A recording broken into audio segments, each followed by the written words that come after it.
আজকের পর্বে আমি আপনাদেরকে বানিয়ে দেখাবো কাতল মাছের ডিমের রেসিপি। এইভাবে একবার বানিয়ে দেখুন, খেতে কিন্তু অনবদ্য। তাহলে আর দেরি না করে ঝটপট রেসিপিটা আমি শুরু করি। ভিডিওটি সম্পূর্ণ দেখুন ও চ্যানেলটি সাবস্ক্রাইব করে বেল আইকনটি প্রেস করুন, যাতে প্রতিটি ভিডিওর নোটিফিকেশন সবার প্রথমে আপনার কাছে যায়।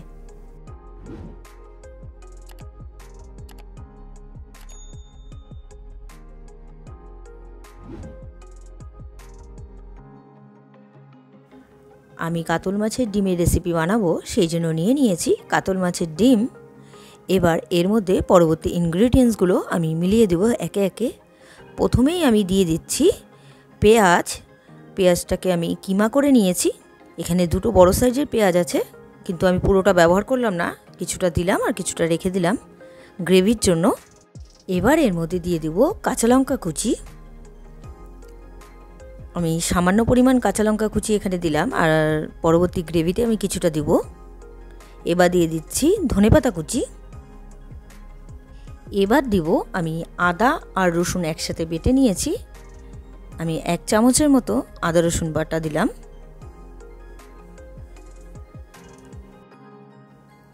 এবার দিয়ে দেব নুন,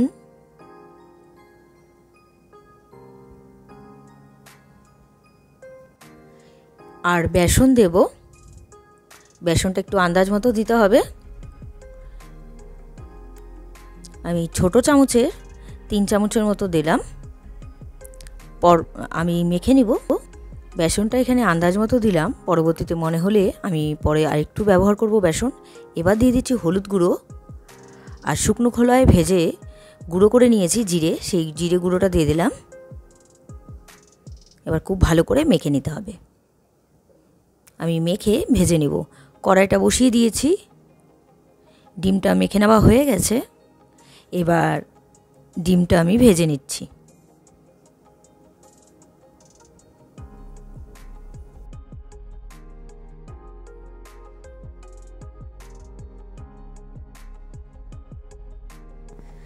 ডিমগুলো ভাজা হচ্ছে, এক পাশটা ভেজে নেওয়া হয়ে গেছে। আমি উল্টে দিচ্ছি। এক পাশটা দেখুন লাল করে ভেজে নেওয়া হয়ে গেছে। আমার ডিমগুলো দুপাশেই উল্টে পাল্টে ভেজে নেওয়া হয়ে গেছে। এবার আমি নামিয়ে নিচ্ছি। আমি একইভাবে বাকি ডিমগুলো ভেজে নিয়েছি। এবার ওই তেলেই দিয়ে দিলাম, ডিমে ভেজে রাখা তেলেই শুকনো লঙ্কা আর তেজপাতা ফোড়ন, আর এখানে গোটা গরম মশলা হিসেবে দিচ্ছি দারচিনি, এলাচ আর লবঙ্গ। এবার দিয়ে দিলাম জিরে। ফোড়নটা একটু নাড়াচাড়া করে দেখুন ফোড়নটাতে একটু হালকা স্মেল বেরিয়ে গেছে। এবার দিয়ে দেব পেঁয়াজ। পেঁয়াজের যে আমি কিমাটা রেখেছিলাম, পেঁয়াজের কিমাটা আমি দিয়ে দিলাম তেলে। এবার হালকা একটু পেঁয়াজটা ভাজতে হবে।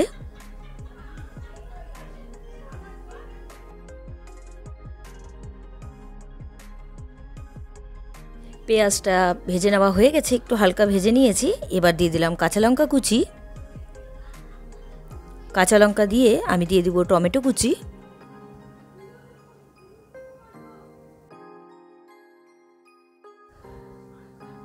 টমেটোটা যাতে খুব তাড়াতাড়ি নরম হয়ে যায়, আমি দিয়ে দিচ্ছি নুন।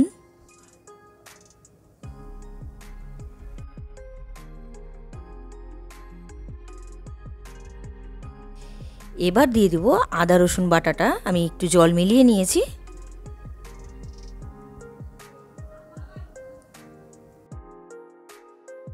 এবার দিয়ে দেব হলুদ গুঁড়ো। একে একে আমি গুঁড়ো মশলাগুলো দিয়ে দেব। লাল লঙ্কার গুঁড়ো,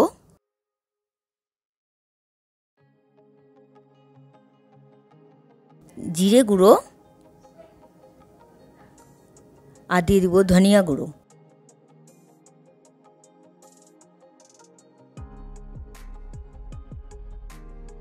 এবার ভালো করে মশলাটাকে কষাতে হবে।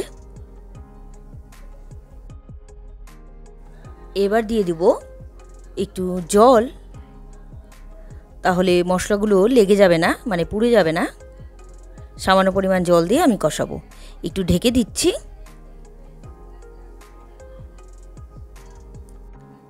এবার আমি ঢাকনা খুলে দিচ্ছি। মশলাটা দেখুন কষে গেছে আর ওপর দিয়ে তেল ভাসছে।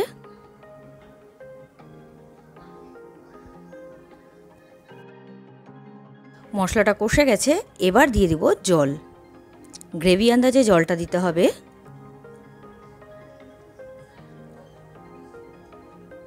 ভালো করে একটু নেড়ে দিলাম, আর গ্রেভিটা ফুটে গেলে আমি ভেজে রাখা ডিমগুলো, মানে ভেজে রাখা কাতল মাছের ডিমগুলো আমি দিয়ে দেব। এবার ভেজে রাখা কাতল মাছের ডিমগুলো আমি দিয়ে দিলাম। ভালো করে একটু নাড়াচাড়া করে মিক্সড করে দিয়ে আমি ঢেকে দেব। একটু গ্রেভিটা কমে গেলে আমি নামিয়ে নেব। এবার ঢাকনা খুলে দিচ্ছি। দেখুন গ্রেভিটা অনেকটা কমে গেছে, রান্নাটা অলমোস্ট হয়েই এসছে। একটু নাড়াচাড়া করে আমি নামিয়ে নেব।